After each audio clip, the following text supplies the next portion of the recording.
నమస్తే అన్న అందరికీ నమస్కారం. కువైట్లోని ఇళ్లలో 3,52,000 మంది గృహ కార్మికులు పనిచేస్తూ ఉన్నారు. అలాగే చాలా మంది ఇళ్లలో మనం చూసుకుంటే 10 సంవత్సరాల నుంచి 15 సంవత్సరాల నుంచి పనిచేస్తూ ఉన్నారు. అలాంటి వారందరూ చూసుకుంటే సూన్ వీసాకు మారాలని చెప్పి చాలా మంది అనుకున్నారు.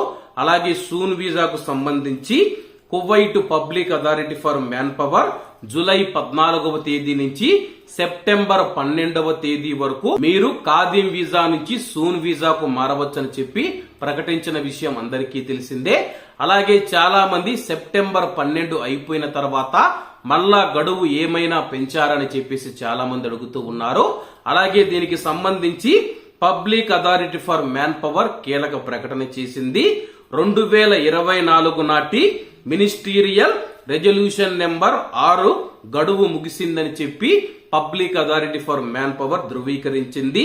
ఇది గృహ కార్మికులను ఆర్టికల్ 20 ఖాదీం వీసా నుంచి ప్రైవేటు రంగానికి బదిలీ చేయడానికి అనుమతించిందని చెప్పి, అలాగే అధికారిక ప్రకటనలో అధికారిక యంత్రాంగం 2024 జూలై 14 నుంచి సెప్టెంబర్ 12వ తేదీ వరకు అమలులో ఉన్న తీర్మానం ఇకపై చెల్లుబాటు కాదని చెప్పేసి వెల్లడించింది.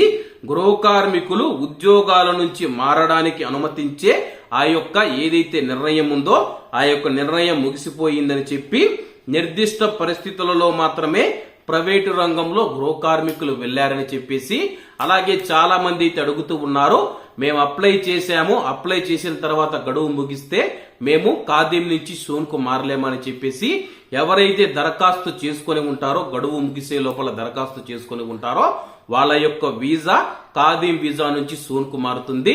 అలాగే గడువు సెప్టెంబర్ 12వ తేదీతో ముగిసింది కాబట్టి ఇక పైన ఎవరైనా సరే ఖాదీం వీసా నుంచి సూన్ కు మారలేరు. అలాగే రాబోయే రోజుల్లో దీనికి సంబంధించి ఏదైనా అప్డేట్ వస్తే మీకు తప్పకుండా చెబుతానన్నా. ప్రస్తుతానికి అయితే గడువు పొడిగించారని చెప్పి సోషల్ మీడియాలో వస్తూ ఉన్న వార్తలను అధికారులు ఖండించారు. కాబట్టి అందరూ బాగుండాలి, అందులో మనం ఉండాలి. అందరికీ నమస్తే అన్న, జై హింద్.